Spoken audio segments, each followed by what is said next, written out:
ఓం శ్రీమాత్రే నమః. ఛానల్లోకి స్వాగతం అండి. అక్టోబర్ 2 అమావాస్య ప్లస్ సూర్యగ్రహణం ప్రభావంతో మేషరాశి వారి జీవితంలో పరిస్థితులు తారుమారు కాబోతున్నాయి. వీరిపై గ్రహణ ప్రభావం తీవ్ర స్థాయిలో ఉంటుంది. ఈ గ్రహణ ప్రభావంతో ఈ రాశి వారి జీవితంలో ఎన్నో గందరగోళ పరిస్థితులు తలెత్తుతాయి. ముఖ్యంగా ఏ పని తలపెట్టినా అన్ని ఆటంకాలే.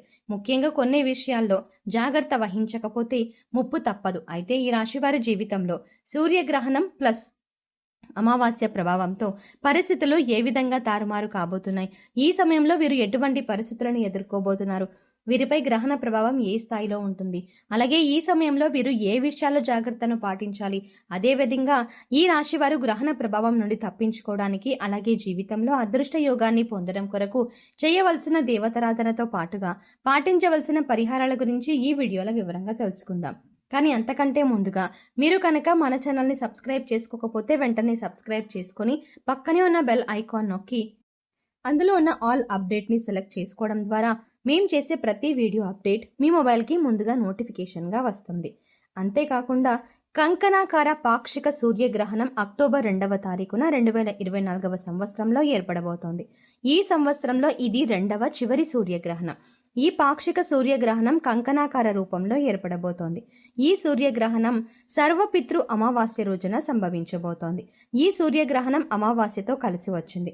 ఇది చాలా విశేషమని పండితులు చెప్తున్నారు.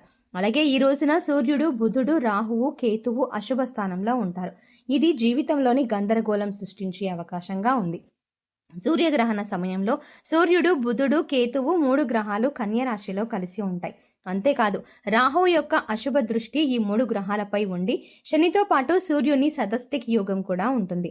అయితే సూర్యగ్రహణం యొక్క పట్టు విడుపు సమయాలు చూసుకున్నట్లయితే భారత కాలమాన ప్రకారం రాత్రి 9:13 నుండి రాత్రి 3:17 వరకు కంకణాకారంలో పాక్షిక సూర్యగ్రహణం సంభవిస్తుంది. అయితే ఈ సూర్యగ్రహణం భారతదేశంలో కనిపించదు కనుక భారతదేశంలో నివసిస్తున్న ప్రజలు గ్రహణ నియమాలు, విధి విధానాలు ఆచరించవలసిన అవసరం లేదు. గ్రహణం మన కంటికి కనిపిస్తేనే మనం నియమాలు ఆచరించవలసి ఉంటుంది అని శాస్త్రాల్లో చెప్పబడి ఉంది. ఇక గ్రహణం ఏ ప్రాంతంలో కనబడుతుంది అని చూసినట్లయితే దక్షిణ అమెరికా, అంటార్కిటికా సముద్రం అలాగే హిందూ మహాసముద్ర తీరం ప్రాంతాలలో ఈ గ్రహణం కనబడుతుంది. అక్కడ నివసిస్తున్నటువంటి భారతీయులు అలాగే హిందూ ధర్మాన్ని ఆచరిస్తున్న వాళ్ళు గ్రహణ నియమాలను పాటించాలి. అయితే గ్రహణం రాత్రి సమయంలో ఏర్పడుతుంది కాబట్టి ఎటువంటి నియమాలు పాటించక్కర్లేదు. కానీ ఉదయాన్నే ఇంటిని శుభ్రం చేసుకుని స్నానాది కార్యక్రమాలు చేసుకుంటే మంచిది. భారతదేశంలో గర్భిణీ స్త్రీలు నియమాలను పాటించవలసిన అవసరం ఉండదు. అయితే గ్రహణం కనిపించకపోయినప్పటికీ కూడా దాని ప్రభావం గ్రహాల మీద ఉంటుంది. కాబట్టి ఏ రోజుల వారికి ఏ కంకణాకార సూర్యగ్రహణం ఎటువంటి ప్రభావం చూపిస్తుంది అనే అంశాలను తెలుసుకుందాం. గ్రహణం యొక్క ప్రభావం రాబోయే 3 లేదా 6 నెలల వరకు రాశులపైన ప్రభావం చూపిస్తుంది. పాక్షిక సూర్యగ్రహణం కాబట్టి 3 నెలల వరకు ప్రభావం ఉండే అవకాశం ఉంటుంది. గ్రహణ సమయంలో గాయత్రి మంత్ర జపం చేయడం వల్ల ఉత్తమ ఫలితాన్ని పొందుతారు. ఎందుకంటే ఈ గ్రహణ సమయంలో చేసేటువంటి జపాలు ఎన్నో రెట్లు అధిక ఫలితాన్ని ఇస్తాయి. అయితే మంత్ర జపాలు చేయలేని వారు వారి కులదైవాన్ని ప్రార్థించడం ద్వారా జీవితంలో ఉత్తమమైన ఫలితాన్ని పొందుతారు. ముఖ్యంగా చెప్పాలంటే ఈ గ్రహణ సమయం మంత్రోపదేశం స్వీకరించుటకు చాలా ఉత్తమమైనది.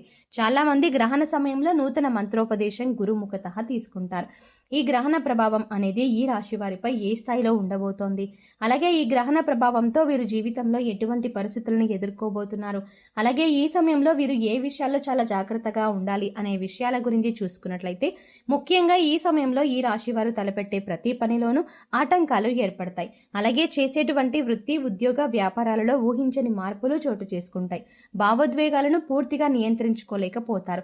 అలాగే స్త్రీల వల్ల లేనిపోని సమస్యలను ఎదుర్కోవాల్సి వస్తుంది. ముఖ్యంగా వీరికి వృత్తి, ఉద్యోగ, వ్యాపార పరంగా ఈ సమయంలో అనేక ప్రతికూల పరిస్థితులు ఏర్పడనున్నాయి. మరీ ముఖ్యంగా ఈ సమయంలో వీరు ఎటువంటి నూతన వ్యాపారాల జోలికి వెళ్లరాదు. ఎందుకంటే ఈ సమయం వీరికి వ్యాపార పరంగా అంతగా కలిసి రాదు. అలాగే వ్యాపారంలో ఆశించిన స్థాయిలో లాభాలని పొందలేకపోతారు. వ్యాపార పెట్టుబడులకు ఇబ్బందులను ఎదుర్కొంటారు. ముఖ్యంగా వ్యాపార పరంగా తలపెట్టిన ప్రతి పని మందంగా కొనసాగుతుంది. అలాగే భాగస్వామ్య వ్యాపారాల్లో కూడా ఈ సమయంలో ఆశించిన లాభాలు రావు. ముఖ్యంగా ఈ సమయంలో వ్యాపారంలో నమ్మిన వారిని మోసం చేయడం, చేసే అవకాశం కూడా ఉంది. కాబట్టి ఎవరిని ఈ సమయంలో అతిగా నమ్మకపోవడం మంచిది. అలాగే వీరికి వృత్తిపరంగా తీసుకునే నిర్ణయాలు వేగవంతంగా పూర్తి కాక పనులు నిదానంగా సాగుతాయి. అలాగే చేతి వృత్తుల వారికి, కార్మికులకు, వ్యవసాయదారులకు శ్రమ అధికమవుతుంది. అలాగే వీరికి ఉద్యోగపరంగా చూసుకున్నట్లయితే ఊహించని మార్పులు జరగబోతున్నాయి. ఉద్యోగపరంగా ఒత్తిడి పెరుగుతుంది. అలాగే ఎవరైతే నూతన ఉద్యోగాల కోసం ప్రయత్నిస్తూ ఉన్నారో వారి ప్రయత్నాలు మందంగా సాగుతాయి. ఆశించిన ఫలితాన్ని పొందలేకపోతారు. అలాగే ఈ సమయంలో ఉద్యోగపరంగా చేసే ప్రయాణాలు అంతగా కలిసి రావు. అయితే ఈ సమయంలో ఈ రాశివారు ధైర్యాన్ని మాత్రం కోల్పోకూడదు. అలాగే ఒక విషయాన్ని మాత్రం ఖచ్చితంగా గుర్తుంచుకోవాలి. ఎన్ని ప్రతికూల ఫలితాలు ఎదురవుతున్నా ధైర్యంగా తట్టుకొని నిలబడినప్పుడే విజయం వీరి సొంతం అవుతుంది. విద్యాపరంగా వీరిని చూసుకున్నట్లయితే మిశ్రమ ఫలితాలు పొందుతారు. ముఖ్యంగా పోటీ పరీక్షల్లో పాల్గొనేవారు అతిగా కష్టపడవలసి ఉంటుంది. అంతేకాకుండా సోషల్ మీడియా ప్రభావం విద్యార్థులపై అధికంగా ఉంటుంది. కాబట్టి ఉపాధ్యాయులు, తల్లిదండ్రులు విద్యార్థులపై ఎక్కువగా దృష్టి పెట్టాల్సి ఉంటుంది. అలాగే రాజకీయ నాయకులకి, క్రీడాకారులకు, కళాకారులకు ఈ సమయం మిశ్రమ ఫలితాలను ఇస్తుంది. అలాగే ఈ రాశి వారికి కుటుంబ పరంగా చూసుకున్నట్లయితే కుటుంబంలో వివాదాలు తలెత్తే అవకాశం ఉంది. ముఖ్యంగా కుటుంబంలోని స్త్రీల వల్ల విభేదాలు సంభవిస్తాయి. అలాగే ఈ సమయంలో వీరి కుటుంబ సభ్యులతోనూ బంధువులతోనూ ఎటువంటి వాదనలకు, వివాదాలకు దిగకపోవడం మంచిది. ఎందుకంటే అనవసరమైన బాధల వల్ల కుటుంబంలో కలతలు రేగే అవకాశం ఉంది. ముఖ్యంగా ఈ రాశి వారు ఈ సమయంలో కోపం, ఆవేశాన్ని తగ్గించుకోవాలి.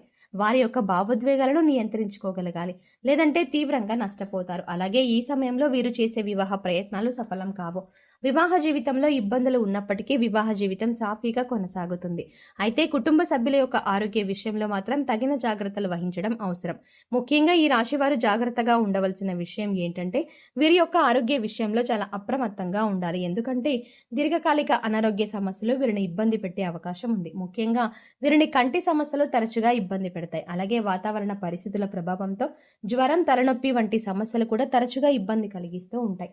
ముఖ్యంగా వీరు ఆరోగ్య పరిస్థితులను మెరుగుపరచుకోవడం కొరకు ప్రతిరోజు వ్యాయామం చేయడం, మెడిటేషన్ చేయడం, పౌష్టికాహారాన్ని తీసుకోవడం వంటి పనులు చేయాలి.